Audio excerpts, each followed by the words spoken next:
자, 미드십에도 몇 가지 종류가 있죠. 이 마츠다처럼 FR 구성이지만 엔진을 뒤쪽으로 최대한 끌어당겨서 앞바퀴보다 더 뒤에 매달아 놓은 프론트 미드십 방식. 마츠다는 이 FMR 방식을 통해서 5대5의 무게 배분을 달성했다고 자랑하고 있는데, 과연 5대5가 가장 이상적인 존재일까요?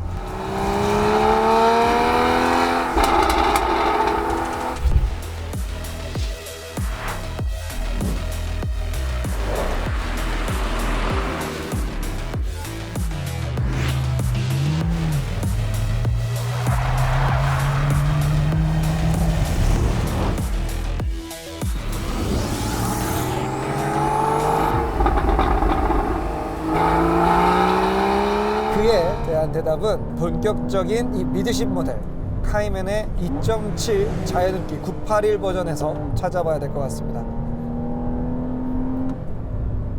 이 차의 엔진은 911의 이 트랜스미션과 엔진을 그대로 뒷바퀴 축을 중심으로 해서 방향을 돌려놓은 구성을 가지고 있어요. 그래서 바로 뒤에 엔진이 아래쪽에 납작하게 깔려 있죠. 왜냐면 180도 수평 대항 6기통 엔진을 가지고 있으니까요. 그 결과 이 차는 앞과 뒤가 약 46대 54의 무게 배분을 갖추게 되었습니다. 자, 엔진을 운전석 바로 뒤쪽에 놓고 있는 이 981 카이맨 같은 미드십 방식, 이러한 뒤쪽에 엔진이 있는 정통 미드십에도 두 가지의 엔진 레이아웃이 존재합니다. 바로 차의 길이 방향으로 엔진을 새로 배치하는 이 카이맨과 같은 방식, 그리고 기존의 기성 앞바퀴 굴림용 엔진 등을 그대로 가르배치 형태로 뒤쪽 축으로만 옮긴 그러한 방식이 있습니다. 그런 면에서 보면 981은 말 그대로 미드십 자동차 만들기에 아주 표준, 정말 찐 정통 엔지니어링의 접근법을 가지고 있어요. 오히려 꽤 많은 부품을 공유하고 있는 911 모델과 비교했을 때에도 좀 더 최적화되어 있는 파워트레인을 얻게 됐습니다. 자, 그리고 실제 이런 와인딩 로드에서도 부담이 없는 출력이기 때문에 앞쪽에 있는 235, 뒤쪽에 265mm의 미슐린 타이어와 함께 이뤄내는 접지력의 한계를 웬만해서는 넘어서질 않습니다. 그러니까 이 차는 코너를 공략할 때 기본적으로 뉴트럴 특성을 보여줘요. 과도한 파워로 인해서 꼬리가 쉽게 미끄러지지도 않고, 가벼운 앞머리의 무게 덕분에 235mm 타이어임에도 불구하고 언더스티어도 잘 발생하지가 않습니다. 자, 그리고 정말 이 981 카이맨만의 장점, 진짜 박스터도 따라잡을 수 없는 그 장점은 아주 견고한 차체 강성에서 오는 이 앞바퀴와 뒷바퀴의 유연한 그 서스펜션의 포용력입니다. 사실상 요철이 좀 이렇게 있는 이런 구간에서 앞쪽에 헤드가 살짝 흔들리는 느낌이 드는 순간이 있거든요. 근데 그러한 순간에서도 여전히 차의 궤적 자체가 튕겨나가지 않고 그대로 일정한 궤적을 그려나갈 수 있다는 것, 이게 카이맨이 가질 수 있는 굉장히 좋은 장점이라고 할 수가 있죠. 이 차의 약간의 아쉬움이라고 한다면은 이 위급 모델들과 동일한 기어 비를 가지고 있기 때문에 2단에서 시속 110km가 넘는 기어 비를 낼 정도로 아주 긴 기어 비를 가지고 있거든요. 만약에 이 약간 부족한 출력이 좀 더 타이트한 종감속 기어 비와 만났다고 한다면은 정말 코너마다 엑셀을 끝까지 꾹꾹 눌러가면서 출력을 내뿜을 수 있는, 그러면서도 굉장히 경쾌한 반응을 얻을 수 있는 그러한 자동차가 됐을 건데, 그러한 이유 때문에 이 차를 운전할 때에는 이 아주 와인딩의 급박한 코너 상황에서도 여전히 심리적인 여유와 안정감이 느껴지기도 합니다. 뭔가 차가 나를 내던져 버릴 것 같은 그러한 느낌은 찾을 수가 없는 거거든요. 정말 완전히 내 손에서 주물럭주물럭거리면서 가지고 놀 수 있는 그러한 장난감이 내 손에 나타난 것 같은 그러한 느낌입니다. 자, 여기에서 이 미드십, 뒤쪽에 엔진 있는 미드십이 50대 50 프론트 미드십과의 차이점이 살짝 나타나게 돼요. 마츠다의 이 프론트 미드십 엔진 50대 50의 무게 배분을 가지고 있지만, 막상 우리가 정말 차의 무게 배분이 중요해지는 그 순간은 직진으로 차가 안정적으로 달릴 때가 아니라 지금처럼 코너에 턴인을 시작하는 이 순간이죠.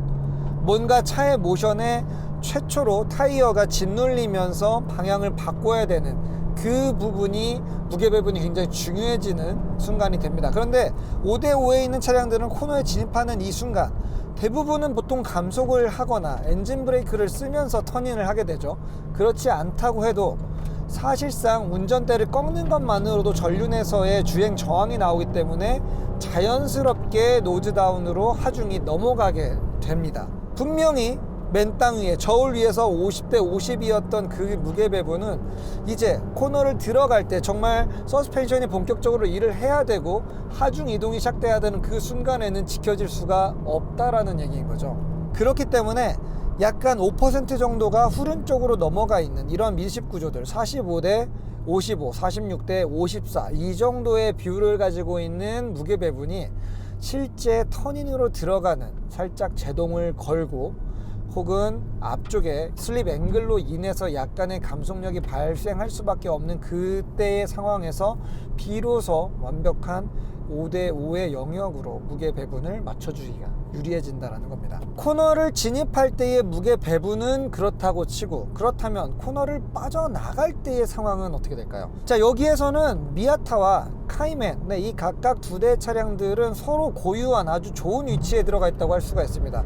어차피 미아타는 엔진의 파워가 그렇게 강력한 차가 아니었고 이 후륜 구동 토크가 많은 차가 아니었기 때문에 제가속할 때에도 그렇게 많은 하중 이동으로 타이어를 꾹꾹 눌러줄 필요가 굳이 없는 차량이었죠.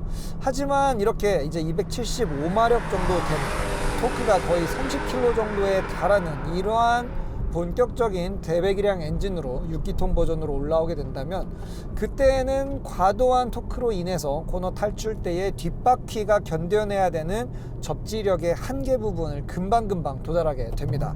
자, 그때 뒤쪽에 매달려 있는 엔진 무게가 추가적으로 그 타이어를 바닥으로 꽉 눌러주는 수직 하중을 만들어줄 수 있다면 후륜 타이어들은 보다 더 좋고 안정적인 트랙션으로 적은 오버스티어를 내면서 코너를 빠져나올 수가 있게 되는 거죠.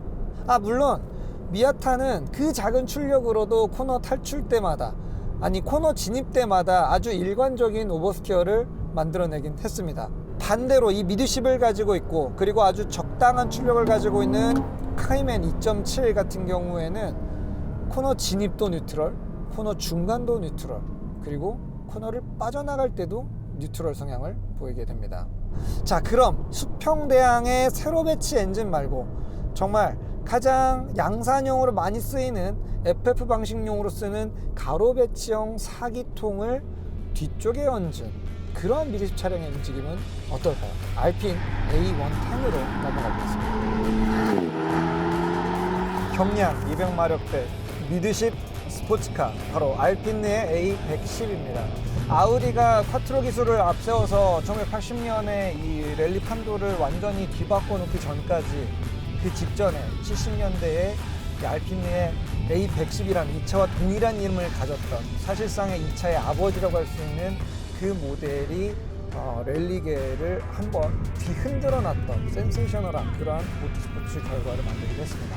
근데 그 당시에 A110은 정말 작고 가벼운 차였어요. 차 중량이 700kg이 넘지 않는 파이버글래스로 차체가 만들어졌던 그러한 모델이었습니다. 그리고 그 차는 엔진이 지금 이 차처럼 미드십에 있는 게 아니라 아예 저 엉덩이 끝에 RR 방식으로 달려 있었어요. 그렇기 때문에 뒤쪽 오버행이 굉장히 길게 뻗어나왔었던 그런 4기통의 엔진을 뒤쪽으로 달고 있었죠. 그때의 그 A110의 어떤 스피릿을 그대로 계승해서 나온 게 바로 오늘날의 르노의 알핀 A110 모델입니다. 지금 이 차 같은 경우에는 252마력을 냈었던 이 20년, 21년형 버전입니다. 그리고 A110의 레전드 GT라고 하는 모델이에요. 400대 한정이라고 지금 플러그에 써 있는데 이 116번째로 만들어진 차라는 게 별도의 아주 그 고급스러운 플러그로 만들어져 있습니다.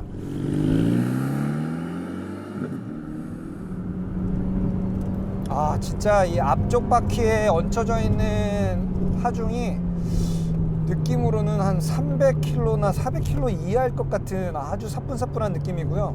운전 때도 그냥 논파워 스티어링을 운전하는 것 같은 그런 느낌이에요. 이게 이 서버의 압력이 그렇게 강하게 들어오는 편은 아닙니다. 전륜에는 205mm 그리고 후륜에는 235mm의 PS4 18인치 타이어가 들어가 있어요. 사실 이 타이어들도 그렇게 대단한 타이어들이 아닌데 이 차와 만나게 되면 대단한 타이어가 됩니다. 와,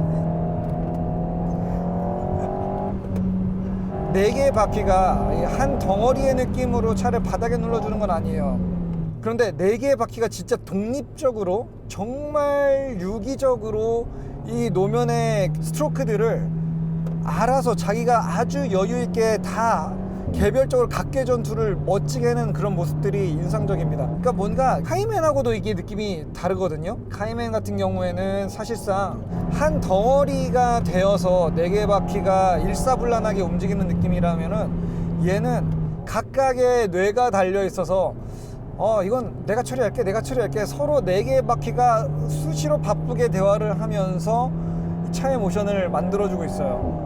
그렇기 때문에 이 실제로 차가 움직이는 그 입체적인 어떤 궤적은 그 어느 스포츠카보다도 아주 다양하게 움직입니다. 하지만 그 안에는 일종의 보이지 않는 어떤 심이 존재하고 있어요. 그래서 그 심을 따라서 그 심 주변에서 이 차가 이렇게 덜렁거리면서 움직이는 그 어떤 일정한 한계를 절대 벗어나질 않습니다.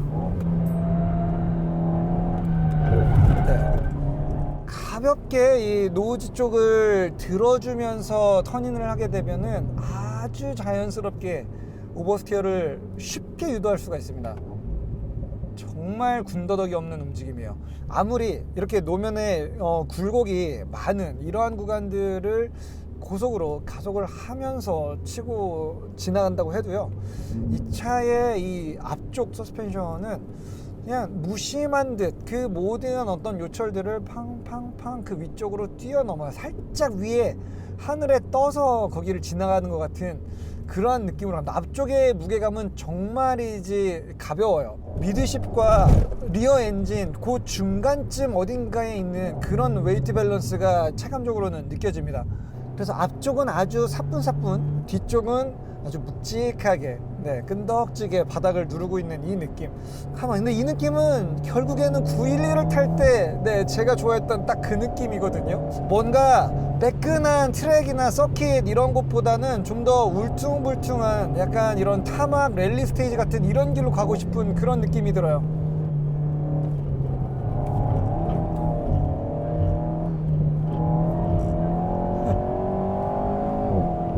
그냥 붓으로 코너링 라인을 코너 위에다가 예쁘게 하나를 긋는 이런 느낌이라고 할까요?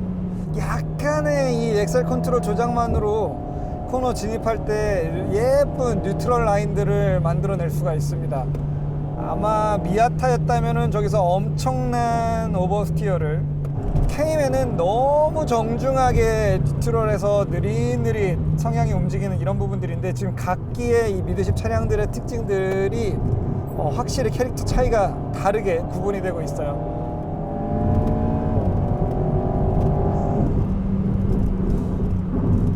이 차는 여기 다운힐 스페셜리스트일 것 같은데, 물론 어필에서도 빠르겠지만 코너 입구를 물고 들어갈 때 이 자신감, 선회력, 그리고 지금 사실 여기가 노면이 굉장히 안 좋은 길인 거 여러분들 다 아실 거예요. 그런데 이런 와중에서도 차가 과격하게 튕겨져 나오는 일 없이 제가 중심이 있다라는 표현을 가끔 하는데요, 이 차의 움직이는 이 롤 센터 부분이 어느 쯤에 있는지를, 그 롤 센터를 중심으로 아무리 노면이 안 좋아도 결국에는 그 기준점 안에서 차의 모션들이 모두 다 결정될 것이다 라는 어떤 이런 예측 가능성들을 보여주거든요. 회전 기수는 그렇게 높지는 않습니다. 일반적으로 그 다른 르노에서 쓰고 있는 1.8 터보 엔진, 바로 그 엔진이거든요. 그렇기 때문에 특별히 모터스포츠용으로 뭔가 개발되어 있는 그러한 엔진은 아니에요. 그런데 이 차는 엔진이 주인공이 아닙니다. 정말 이 놀랍도록 가볍고, 그리고 이 균형감이 좋은 셰시가 사실 이 차의 거의 80%의 공신 역할을 하고 있어요. 그래서 평범한 이 1.8 엔진이 전혀 평범하지 않게 성능을 발휘할 수 있는 그러한 조합이 만들어집니다. 주행을 이 차랑 계속 하다 보면 차가 참 사랑스럽다, 이런 단어가 떠올라요. 포르쉐 카이멘은 사실 사랑스러운 존재는 아니거든요. 뭔가 약간 좀 존경할 만한 약간 이런 존재의 느낌이 있죠. 어떻게 이러한 엔지니어링의 정수를 이렇게 아무렇지 않게 평범하게 담아낼 수가 있지? 이러한 느낌입니다. 이 차는 그냥 사랑스러워요. 재미있냐고요? 진짜 재밌어요.